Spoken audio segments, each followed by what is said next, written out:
Hey, it's Travis. Too many camp directors run just on gut feel. Our free Resilient Camp Blueprint Diagnostic is your dashboard for resilience. Take it today at camp.mba/Travis.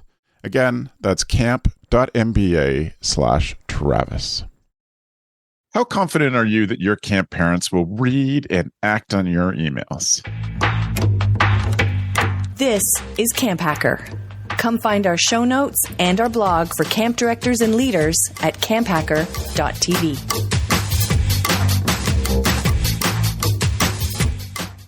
A big thanks to our sponsors who make the CampHacker podcast possible. Imagine camp registration software that actually gives you more time to do what you love. With UltraCamp, you can effortlessly track attendance, manage staff, streamline registration, and more. Explore now at ultracampmanagement.com/camphacker. Why spend hours on your schedules only to find mistakes and missed activities for your campers? Let Camptivities do the heavy lifting and help you create the best schedule yet, without the mistakes and in less time.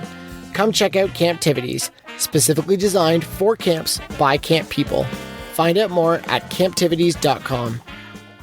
Hello, Camp Mavericks, and welcome to the CampHacker podcast, brought to you by UltraCamp and Camptivities, and the brand new camp recruiting and retention playbook from Joanna Warren-Smith and me. I'm Travis Allison, a summer camp marketing and strategy consultant. Hi, everyone. My name is Chris Hudson. I am the founder of Camp Highlight, a sleepaway camp for kids of LGBTQ families on Oprah's favorite thing list, and I am also a camp consultant. Hold on. I'm so glad you're here, Chris. It's just the two of us today. It's just a chat between two friends. Exactly. Yeah. I have, so we're basically jumping off from my question. I have been doing a lot of thinking in the last 3 or 4 months, partly from writing the book, partly from just thinking about the part that I find camp struggle with the most. One of the things that camp struggle with the most that I have insights into. And so I wanted to talk this through with you. I want to talk today about how we communicate with parents. I want to talk about the nitty-gritty, like how do we get our parents to open and read our emails and act on them, and then sort of front-loading and prepping with them, thinking about what we need to do and how much. I think there's lots to explore in this that we haven't spent a lot of time in. That's a lot, Travis. Yeah. I mean, just if you want to start with the email thing right away, yeah. I want to throw a wrench in there. First of all, one of the things I wanted to discuss was that, is email working? And no. I don't know. You know, there's all sorts of analytics. There's all sorts of products that can analyze who's opening your emails. I know we use them for Camp Highlight. But getting parents to read is, as every camp director knows, getting parents to read anything, whether it's something you send home, something you send home with kids, something you mail home, something that you email them, it's something like you've got to send them like 4 or 5 or 6 times before a majority of them register that they've received anything from you. Right. Sending something once is a surefire way of people to say, I never received it. Totally. So what I've been thinking about since you proposed the topic was just like rethinking email. Now, I don't necessarily want to go back to postcards or physical newsletters. It's just, it'd be great for us to explore what other ways can we reach out to parents or have them engage with us that make sense for what we're doing, which I want to get to, because I think too much communication is not really what I'll speak for myself. That's not what I want either. Right. I don't want parents to think that they can reach me every minute of the day, pre-post and during the season, because it's not realistic. Yeah. So if you don't mind, I want to start with some sort of the technical side of this instead of the emotional side of it. You said you don't want to go back to postcards and physical newsletters. I kind of think that can work. I know a camp who does a ton of great fundraising, and they got someone to start up their fundraising thing, the fundraising division, like he was a volunteer board member. And his condition was that the camp starts to produce a physical newsletter, again, twice a year. I will take on this job if you do a physical newsletter. Now, this is not necessarily, it's not specific to communicating with parents. It's communicating to people of a certain age who might be donors. But interesting to me is like something physical. I love the idea of reinforcing stuff with postcards, especially for American camps. Postcards are so much cheaper than letter mail. They're the same price in Canada, but it is an inexpensive way to get something in their hand, give them something to do. And so that's one thing. I mean, off of how we've been communicating as an industry for the last 10 years. But I think that, as I say, every camp director I talk to, their biggest complaint is that parents don't read. And we need to acknowledge that and stop sending things the same way that they're not reading and complaining to each other about it. Exactly. I'm just to clarify what I said before. I love the idea of a physical postcard or newsletter. I love the idea of it. But then we run right into the practical aspect of that. One, yes, it's cheaper to send postcards in America than like a full letter. That's fine. But I'll tell you, and when we started Camp Highlight, we would send postcards home because our thinking was, you know what? You get that in the mail. It's got dates on it, information. You slap it right up on the fridge. You're looking at it every single day. Love that. Over time, as camp got more successful, this got more expensive.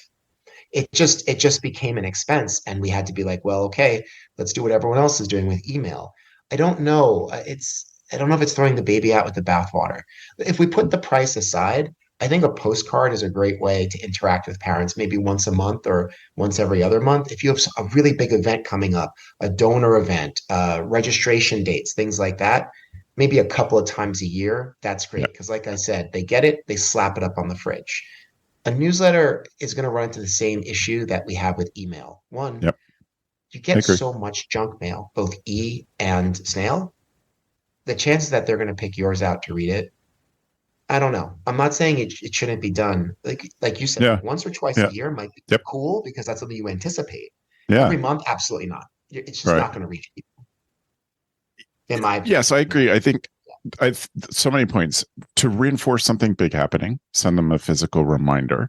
Now, I mean, I got in the mail yesterday a card from our camp, and when I see it's from them, I open it because it's from camp and I care about camp. And we get a lot. I mean, we get a lot of mail because we're the same address for our business as well. So when I see it, I pick that out. So I wouldn't write that off. That if you write something that visually stands out and people know this is from our camp, I think they will open more things. I totally agree with you. For the time and money invested, you got to test the crap out of this. You have to know. You have to put something in that physical letter that allows you to know if that works to make people act. Whether it's a unique link or, tell us something hidden at 3/4 of the way through that says, send Travis an email that says octopus, and we'll give you something special. And, any of those things, like, you have to figure out how to test it. But I think it's different enough that it could work really well. And I don't know how much time we need to spend on this, but email can work very well if you're smart about it and you learn from the email you sent before. Sure. And if you are, what's what I'm looking for? If you're judicious, like if you are careful about the emails you send out and the content of those emails. I mean, when we started, I was thinking like we only sent emails out for, I think when we started, we sent emails out for only important things because it was at the time it was a two-man shop. Yep. And, if I wasn't doing it, the other director was doing it. We didn't have a lot of hands on deck and a lot of things fell through the cracks. So we couldn't take on a lot of monthly sorts of stuff. But email, I'll be honest. I'll be really honest to you and to listeners. I can't stand it. I can't stand it. Even now, it's a lot to admit. Even today, the Camp Highlight newsletter went out, and this is like the first one I haven't written. Yeah. In a while. Did I read it? Not yet. No, I didn't. I didn't read it. I skimmed it real quick, even though there was dates and information that theoretically I should know about because people will ask me about it, but I didn't read it. And I discarded it, and I'm probably not going to look at it again. I will say that just one thing, because I don't want to leave the physical thing. What really has been successful has been sending snail mail to the campers. Yes. That gets read. And in the beginning, we used to send the registration dates in a letter to the campers, Right. who then Yep. would get mail, which is such an event when you're 9 and 10, 11 years, Totally. such an event to get a piece Yeah. of mail addressed to you. Yeah. And then they would run to their parents' room, jump on their bed and be like, these are when the registration dates are. That was how we got the information out. I don't know if Right. that's I don't know if that's realistic for everyone, but if you want a family to see something, send it to the kid. Well, in that illustrates two things that I think about a lot. Joanna Warren Smith makes this point that when we are marketing camp, we have two clients. Client number one is the camper. Client number two is the parent. And if you run stuff through client number one, it'll get to client number two. It's the same as a staff training lesson we always used to do, that we would say, and we teach it different ways, we would always say that when you're with a family, you cannot go wrong by focusing on the child. You can answer parents' questions, but always be focusing on the child. That shows parents your priorities. It shows you care about the kid. I never want a camp counselor to be turn their back on a brand new camper, to be talking to the parents. I want them, if the parents are asking questions, the one eye and the parents would focus on the kid. And so I think that is an important sort of reinforcement for that. Send stuff to the kids, even electronic stuff. Please pass this on to your camper. Will get things read, get them opened, and get everybody to appreciate them. I think because you're going through camper number one to get to camper number two. That split, we call it client versus customer. Yeah. That we have to, the client is the child. Sure. But the customer is the parent. So, and we work with our staff to talk about how we treat those two different populations, because they have different needs and they have different desires. What I love this was sending a physical postcard home, to sending an email out as we normally do. Sending a postcard home to the kid saying, your parents received an email, all the directions and the registration dates, and we don't put the registration dates on the postcard, then we create chaos in the household. Because on that postcard we say space is limited. And then the parents absolutely find out. Did you get an email? Chris said you sent an email. And I love that energy. Yeah. I was thinking about this. Well, okay, so we've been talking about sort of just blasting information out. Other than, I've been trying to think, if we can, I want to transition to just talk like parent communication in general, like during the season, if you have yes. Let me open up or just put a one more thing into the pre-camp communication and what that looks like. Okay. So this is based on a lot of research. The interesting thing about email communications is it's so much more measurable than anything else we do. And so there are some big studies on email communication. Everybody says they hate getting email, but most people open most of the emails they get. And it's really, it's a bit different if you have Gmail and you have the priority inbox or the updates, different tabs. But that's why if you sign up for an email, that person will often say, hey, make sure you put us in your inbox tab instead of your promotions tab. But people read more emails than they admit to. And emails are way more effective than other forms of communication for marketing. Like 43 times more effective. $1 spent on email marketing goes 43 times as far as $1 spent on an ad.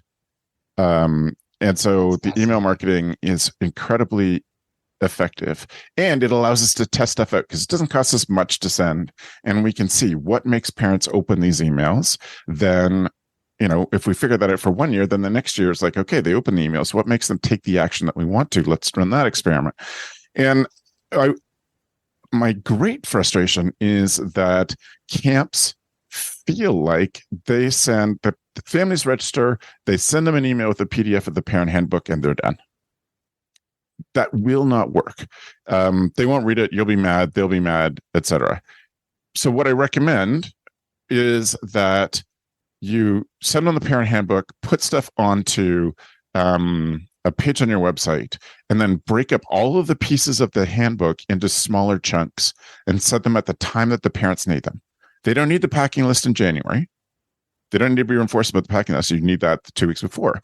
And then vary the media with which you give them messages.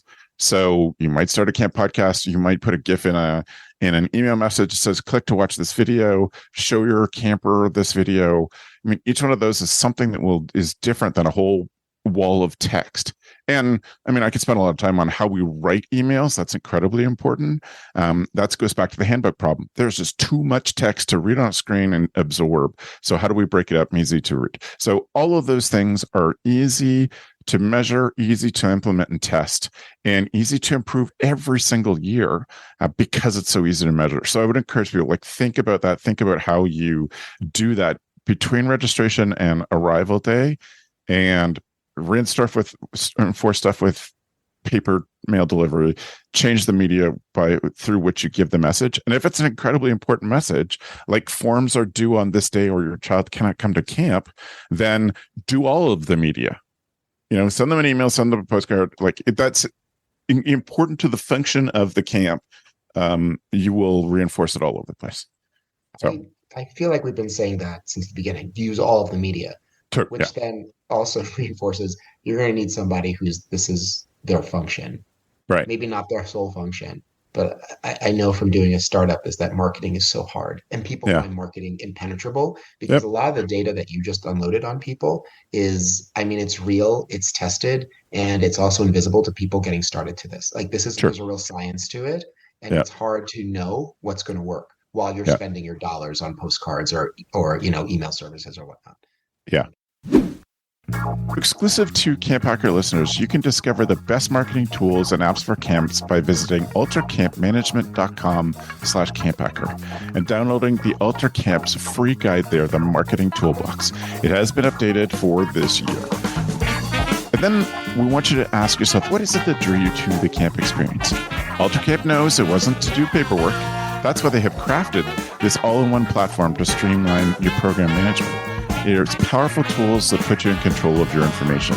You can automate the critical processes about registration and billing. You can generate customized reports to gain the insights that help you be a better camp director, run a better camp.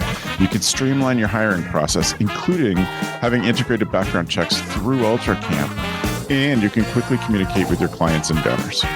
UltraCamp's goal is to help their clients spend less time in the office and more time doing what they love. If you want to know if UltraCamp is right for you, they offer free customized demo sessions and you can see their software in action.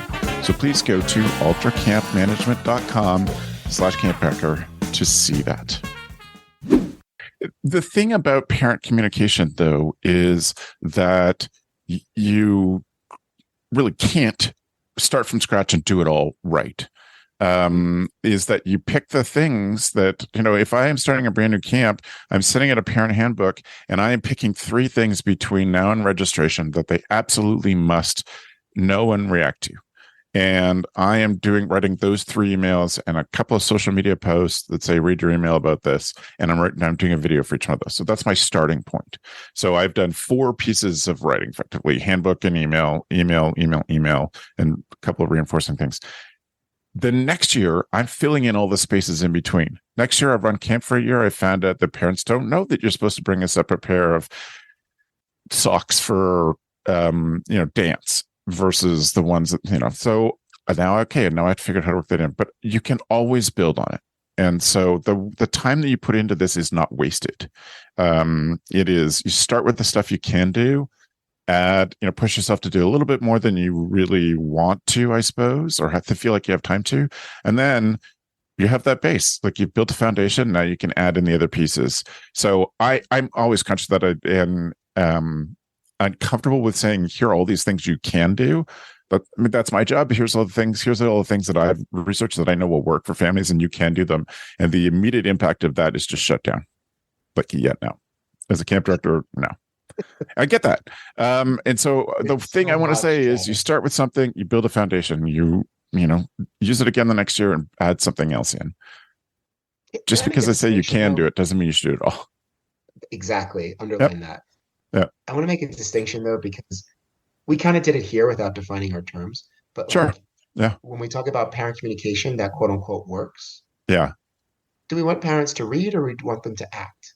Right. And I think that's a really powerful distinction, because reading and understanding something is really different from pay your balance today. Yes. and I find that, because I've been thinking while you've been speaking, and it's true. Like I know through conversation that the parents see the emails, Yeah. but sometimes when those emails are around, we need you to do something, Yeah. uh, getting them to act on it is different. So I'm Yeah. just wondering, I guess I'm just wondering, are those different sort of marketing tools? Is it different to get you to see something versus act on it? Yes. Like, does our conversation stay the same so far? No, and there's lots of research to support this too. If you send out an information email, you can make it splashy, and put in lots of photos and have your camp logo at the top. But if you want people to act, you send them a plain text email. Mm-hmm. Plain text email says business to them. You make the call to actions easy to find. One thing I've started to do when I've got a fair amount of information for camp directors or people in one of our programs is I start with a TLDR, which is a funny internet term for too long did not read. And so I give them, here's the one thing you need to know. Here's the one action. And then I write them the normal email. It's so great to reach out to you. I'm excited about this program, like all of that stuff. But I put it right at the very top. And it happened to me this week. I did not do it. I put the call to action lower down in the email. The person saw the body of what I was writing about, or skimmed it. And it's like, oh, this is great. How do I get in on this? And it was immediately the next sentence after the thing they just read. Like it was right there, but I didn't put it up. Like people are busy. Everybody's overwhelmed. Give them the easy stuff. And if they want to play around with the flowery things that you like to write, they can get there. But cool. I just wanted that in this conversation because I think that's a powerful distinction. Yeah, I agree. I've done the same, like the 3 bullet points at the top. This is what this email contains. Boom, boom, boom. Yeah. Then the long form. Hey, everyone. Welcome back to our newsletter, blah, blah, blah. But that's a really great way to think about it as well. Yeah. So let's go to the summer and how we think about communications once campers are there. New programs. This. Good. So I need go. everyone to get ready. First of all, before camp, I want 100% of the parents to read and act on 100% of the things that we send home. And I'm gonna be very honest and vulnerable. During camp, I don't want to hear from parents unless I contact you first. Okay. Yeah. And I know how that sounds like, but I have my kid there. I understand. Right. But what you don't understand is that you're one of dozens, if not hundreds of parents who want information on the daily about their child. Now, I don't make this too much about me. However, every mealtime, do you know what I was doing, Travis? Pulling kids out of the dining hall and taking a picture of them with like a thumbs up in front of a tree outside the dining hall to send to parents as proof of life. Because I would be besieged with emails and text messages and phone calls at night being like, on Facebook and Instagram, I didn't see a picture of my child. Are they okay? Mm-hmm. Did they do this? And I'm like, they're fine. I'll send you a picture. That was every meal. Yeah. And it got to the point where I had to tell parents, listen, if you hear from us that your child is having difficulty, your child's having difficulty. If you don't, they're fine. And you just got to trust it on that. Right. I know it sounds harsh, but like I just want to start the conversation with my extreme antagonism towards parents reaching out daily. Sure. Well, listen, that is an important, like that's one of the 3 things in the beginning. Like that's a message they must absorb. Every moment that we spend sending you something or talking to you about your child is a moment that we are not providing a good experience. Probably wouldn't say safe in that instance, but it's what I'm thinking. A good experience for your child, because I am taking staff, I'm pulling a counselor out to check in on the kid, and then I have to, all of that is time that we're not spending on your child. And I get it, parenting is incredibly stressful in 2023, 24. But if we prep our families right, that can help us. So that's, again, an important part of the communication. That's a thing. That's one of the 3 things for sure. You need them to get across. Here's how we communicate in the summer. Here's how we don't communicate in the summer. Here's what we can do. And here's what we might do. But I wouldn't even put any mights out there because you don't want to open it. Because that just means to them they're definitely going to do this 17 times a day. Yeah. Yep. Parents feel entitled when you say we might do this. So. Yeah. I don't want to be a jerk. I really don't. But first of all, I'll get to that in a second. I love, and I'm going to do this next year, putting it in the parent handbook, how we communicate with you during the summer. I think it's important for parents to warm up to that and ask questions before the season starts. I love that idea. I'm implementing it immediately. I really don't want to come off as a jerk.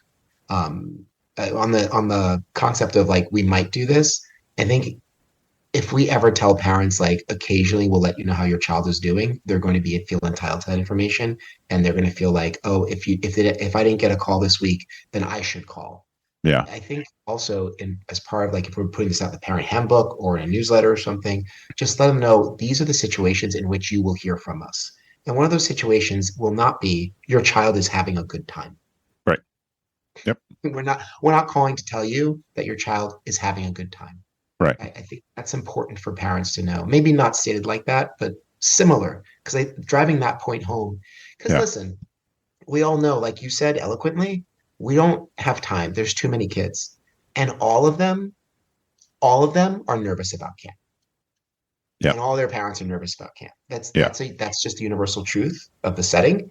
Yeah. So unless, and I will say this, because I have worked with camps who have like a role at camp, which is purely parent coordinator, which is to reach out to camp. Sometimes they do it by cabin, like every day they'll pick a cabin and contact every parent in that cabin just to give an update. If you have the infrastructure for that, if you have the funds for that, go off. Because let me tell you something, parents love it. If you don't, I would suggest not even attempting that. It's simply too much. And the parents will never, they're bottomless when it comes to, they'll never get their fill of information about their child, ever. Yeah.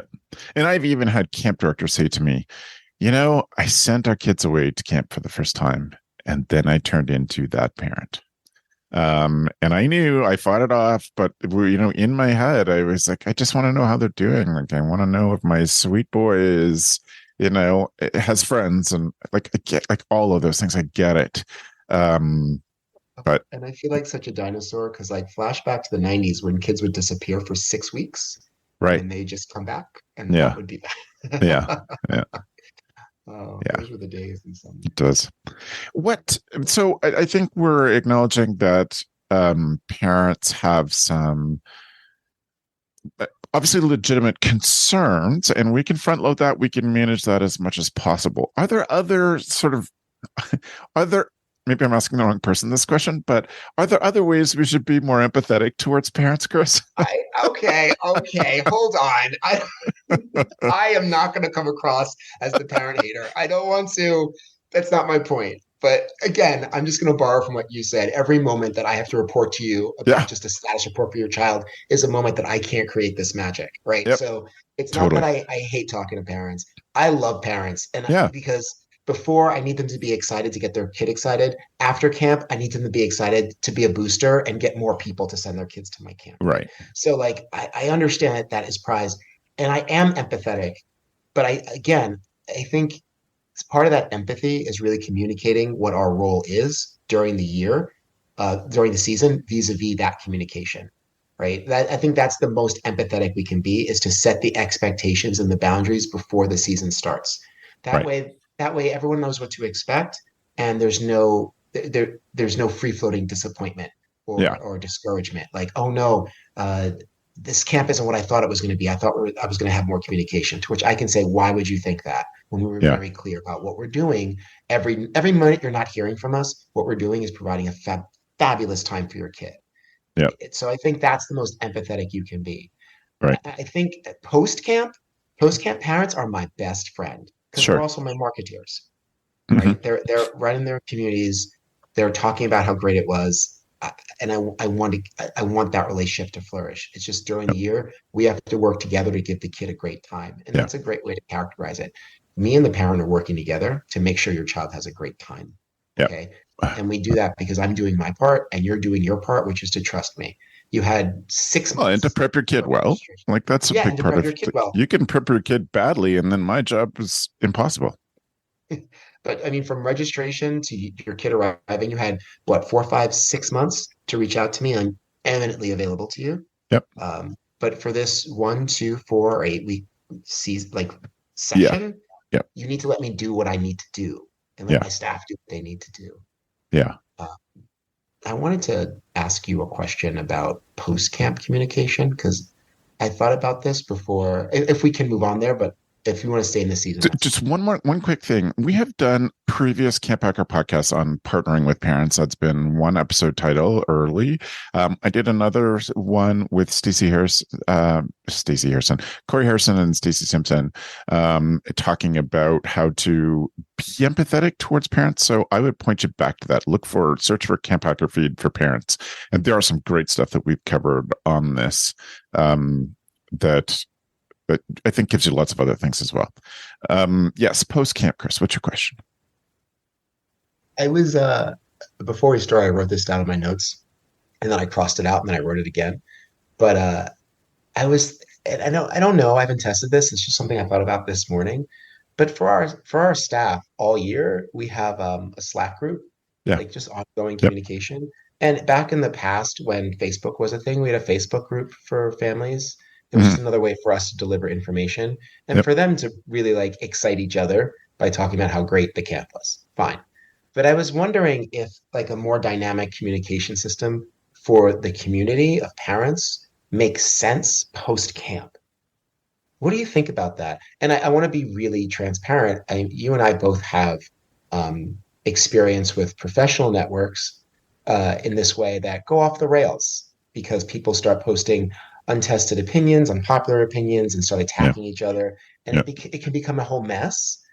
But I see how helpful it is for the staff in building that community. What do you think about that? I'd love to translate something like that for the parents. I just don't know what the method or product would be. Yes. So, I mean, this is a wonderful idea, but it's hard to execute well. There's things about building online communities that are really challenging. It takes a lot of setup time. It also takes a critical mass to make that worth checking in on. So there has to be enough conversation to make it interesting to go back. And if there's not that, then it's hard to go. And I found from building a lot of these online communities, there is a critical mass after you have 500 people who see some value in posting some stuff there. And then you don't have to monitor it as much. You don't have to feed the discussion. So that's one part of it. I friggin' love the idea of building parent communities. I think it is awesome. I love providing a free, we're paying for it, but free to them space that parents can talk about things. If you go to, there's so many places to get perspectives on parents that we don't use. If you go to any of the parenting subreddits, it's just heart-wrenching. People are just scared, like we all know, and they're scared and worried, and they just get advice, and it's great. But that's, those have thousands of people in there, and it takes a lot of work to make sure that people aren't jerks. It's a big thing. That's always a thing, though, because do you want to moderate between your customers? It can get really dicey. Yeah. Then I see the advantage in setting up things like ride boards, totally. Or, people exchanging information about packing lists or activities, or even veteran parents with new parents, totally partner them up. And I see all of that, and I want it so bad. But then when I think about the moderation, when I think about also, because I don't mind, I understand what you're saying about critical mass. I don't mind driving the conversation and putting the content in there and keep pulling them back in. That's fine. I prefer that rather than letting them go off sort of like unguided missiles. Yeah. I just don't know how to do it well, because the downside is that you get a group of parents in there who, for whatever reason, let's just say carefully, for whatever reason, can't control themselves. Sure. And end up either attacking each other or saying things that are untoward, either about specific kids or the camp. And then what do? Eject people? That's awkward. Right. Still, I do think post-camp communication, like I said earlier, is really super important, because these people are now, they bought the t-shirt, they have your sweatshirt, they have the gear, the kids are wearing it, they're excited. You want them to talk to other people about the camp, feeding them information about the camp, and feeding them information about, getting information back from them about how their kids feel about the camp. That has to stay open. I mean, Slack or something like that, a WhatsApp group, those are one option, but I've been thinking about other options because especially after camp is over and also we do a family camp, Yeah. the parents are so energized Yeah. and they want to talk about how their kids are different. They want to talk about how their family has been impacted. So they'll email us directly. But I'm Right. like, people need to see this. But Yeah. I don't know. I don't know how to Yeah. make that a reality. All right. So the thing I ask myself in that situation is, what could we do that gives us at least some of that? And so what's the big effect that I want out of that? I want to continue the trust relationship with those families. I want to continue to prove that our organization is worth your family's trust. And, in some cases, I want parents to talk to each other. I want them to feel like this is a resource on parenting, not just summer camp. And so what do I bring it back? So we have a number of camps that we produce a private podcast for that's on parenting. And so we produce it. Dr. G and I run it, and it is not a podcast that is a subtle way of saying camp is great and you should send your kids here. This is a podcast that is only on parenting, and we make it for these camps to give out to their camp families. It's not, you can't search and find it. And so that way, that camp is proving to those families, we are investing in your family. We understand that being a parent is stressful, and we have access to the resources that we can get you. And so that's one of the kind of, it gives me some of the same feelings as what a camp community, online camp community could do. Is to do something like that. I've also seen camps come together and put on it split the cost of bringing in a parenting speaker and invite all the different families to come and meet at this auditorium and this person, like, so that's more trust building. That's more, we know this is hard and we have access to the resources that we want to share. So those might be some ways to get you some of the things. It's not all of them.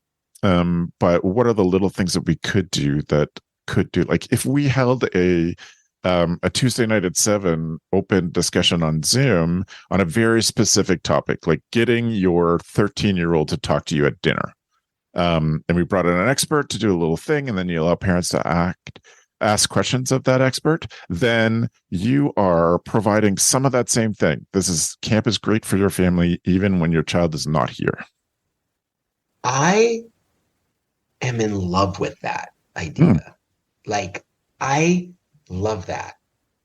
Getting back to the idea of critical mass, though, you would really need to make sure that the community is ready to join in. Like, you'd have to get them to the point we've come full circle, right? So advertising that this is happening at a particular date on Zoom, making sure that they get that email. Yeah. And then making sure that a critical mass people show up so it doesn't peter out. But I love the idea of providing a resource for parenting, especially if you run a specialty camp like I do, where like if you run a camp specifically, in our case, kids of gay parents or kids maybe who are medically sensitive or who are on the spectrum or something like that, that's a ready built community of people who want to reach out to each other for support. I love that. But again, I think the issue, it's not a huge issue, but I think the critical mass issue really becomes important in considering how to set that up. You're going to need a ready amount of people. Like you need 100 people to capture maybe, 8 to 12% of them a month on that. Yeah. Which is possible. I mean, some camps definitely have that population. But definitely. I love that idea, Travis. That's incredible. Yeah. Yeah. And hopefully that gets you some of the feels part of that you want. Because you've taken the time to analyze what it is that we're looking for and how can we, if we can't do the things we want to do, what are the things we can do that accomplish some of that? Fabulous. Oh, I love that. Oh, yeah. I'm going to do that. Really? I love this. Also, I think anybody listening should hire Chris to do this, be that guy to talk to camp parents because of his education and experience and all of the lessons. He's laughing, but I'm totally serious. No. All of the lessons that Chris has to offer your parents. I think start there. I've got lots of people. If you're listening and you want people to talk to, let's start with Chris, fill Chris's schedule. And then I've got lots of resources that I can share with people. Yes. And I just, and because I know we're probably going to close soon, but like your parents, that community of people, they're your customers, they're your lifeblood. Yeah. And you're working in partnership with them to raise these children, which is always how I pitch it to the parents, right? Because I think it places the camp in a different kind of light when I say, I'm raising your children. I'm helping you raise your children. Like I'm a resource to you. Yeah. Yeah. And what's more, what I've discovered, especially as we've expanded to family camp, and again, I'm a specialty camp, is that the parents are such a resource to each other. Yeah. So we talk about communication from camp to parent, parent to camp. I think thinking about parent to parent, and I know we covered some things in here, but we didn't really, we didn't come to a conclusion or like give a prescription. But I think for everyone listening, thinking about how the parent to parent communication, how that could be facilitated, is also pretty critical in boosting your camp and creating your community. Right. Yeah. That is such a great place to wrap this up, Chris. Well done. This was great. No, we shouldn't have anybody else in the podcast. No, I'm kidding. I'm kidding. We'll just change the name to Morning Time, Morning Drive Time with Chris and Travis. Let's do a drive time show, Travis. Totally. That'd be great. Oh, man. Well, thank you, Chris. That was awesome. Every year, it's the same thing. Lots of hours spent working on the daily schedules only to find mistakes, missed activities, and lots of stress along the way. Why is it so difficult? There's got to be a better way. And there is. Camptivities, an activity scheduler made specifically for camps by camp people. Group scheduling or camper scheduling, they've got you covered. Different day schedules? No problem. Auto scheduling? You got it. Elective scheduling? Yep. Batch scheduling? Of course. Schedule the way that works for your camp. With over 50 different reports, you'll be able to see the data easily. So, when a parent calls and says their camper didn't get an activity week 1, pull up the group activity tracker and see exactly when that activity was scheduled all summer long. Modernize the way you do activity scheduling. Make it easier to collaborate with team members. Get rid of the mistakes and make sure your campers are getting to all the activities your camp has to offer. We'd love to show you the next big thing in camp. So don't wait until the new year. Start the onboarding process now and save 15% for the first year. Visit camptivities.com to set up a time to chat. Let them help you get away from your desk and back out into camp. Chris, it is time for us to do our tool of the week. Tool of the week.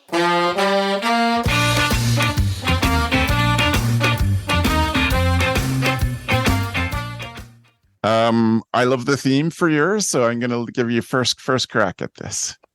Okay. So walkie-talkies, camp director's best friend. It's the way I feel I'm omniscient when I've got the walkie-talkie, because from every corner of camp, people are talking to me. I took it to the next level one year because the people we rent the walkie-talkies from, they're like, "Do you want like an earpiece?" I was like, "Tell me more." They're like, like the earpiece, like a secret service. And I was like, "Stop your sentence. Absolutely, I want that." Just because, and I'm going to be really honest, since I've been very honest this episode, I just wanted to look cool. I wasn't thinking about the practical aspect. But I'll tell you, having I was able to get information in real time while also doing other things. Like I'd be talking to kids. Meanwhile, like there'd be information pouring in about what's going on in other parts of camp, and I wasn't interrupted. Because the truth is, not everything comes over the walkie-talkie I need to attend to, but when it's just squawking out loud, if you're in the middle of a conversation with a kid, which I always think is my number one priority when I'm present at camp, is to engage with the kids. 100%. I mean, that's it, right? When it starts squawking, the kids are like, "Oh, yeah," they're reminded that you're there, that your job is to do a whole bunch of other stuff. But with the earpiece in and I'm hearing about what's going on at the climbing wall or at the pool and I don't need to do anything, it's like the conversation is interrupted. It's in my ear. I can ignore it. And if I really don't want to be bothered, I can just take the earpiece out without turning off the walkie-talkie, which, as you know, you turn it off because you want to have a conversation. You forget to turn it back on. Every time. And that's when everyone breaks their legs. Yeah. Every single child breaks their leg when your walkie-talkie's off. So it might seem like a really light recommendation, but trick out your walkie-talkie, get a Secret Service earpiece, and just live your best James Bond fantasy. Yeah, that's my tool. I have also seen and have heard camp directors talk about the firefighter. Actually, cops have them too. The separate mic On piece, the hand piece. So on you're your not, shoulder. yeah, totally. So you can just lean in and listen. And I think it Yeah. does a lot of the same things. It's more interruptive, of course, but I've seen camp directors like, yeah, can't do it without this. Can't do it without.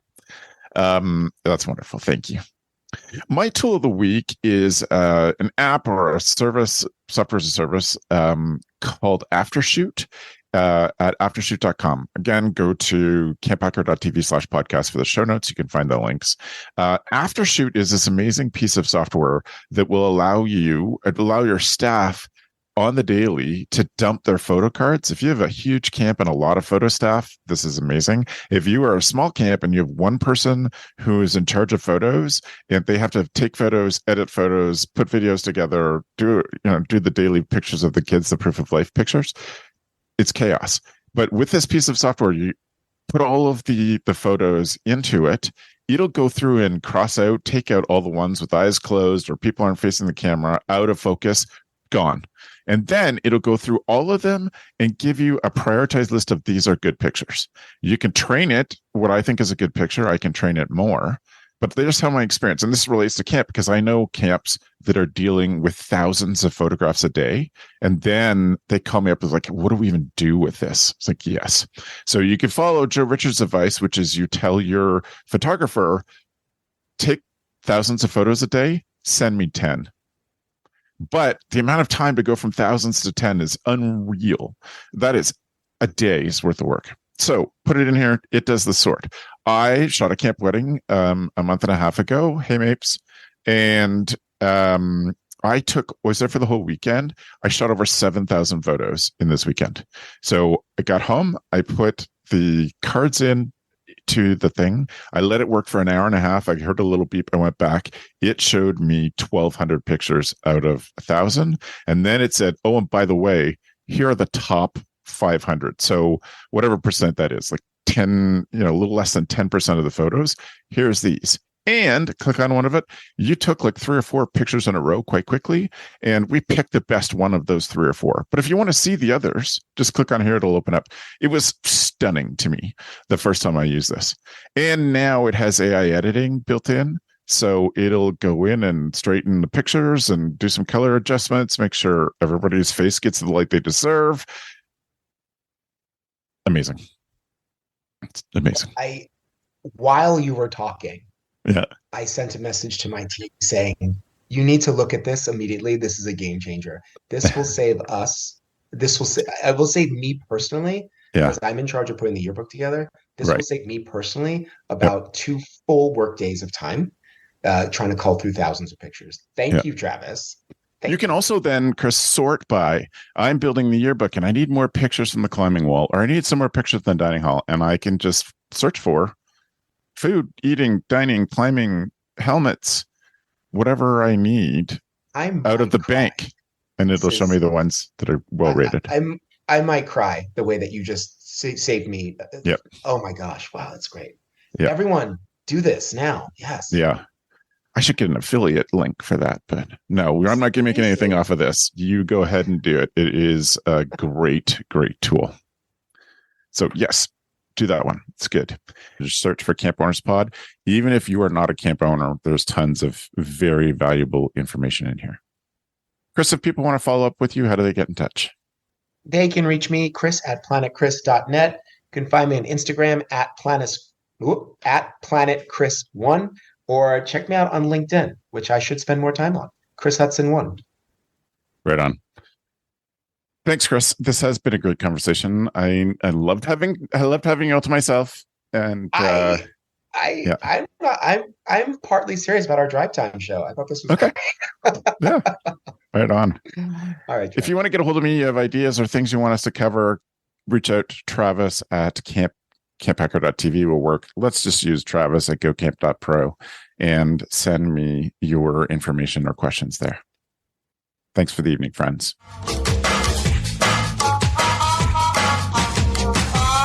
The Camp Hacker podcast is brought to you by Beth and Travis Allison, summer camp leadership training and marketing consultants. Thanks for listening. Hey, it's Travis. Camp directors often tell me they're just too tired to take on anything new. That's exactly why my free Resilient Camp Blueprint Diagnostic exists. It doesn't add work. It shows you progress. Quick, free, repeatable. You'll know if your systems are paying off without the guesswork. Try it today at camp.mba/Travis.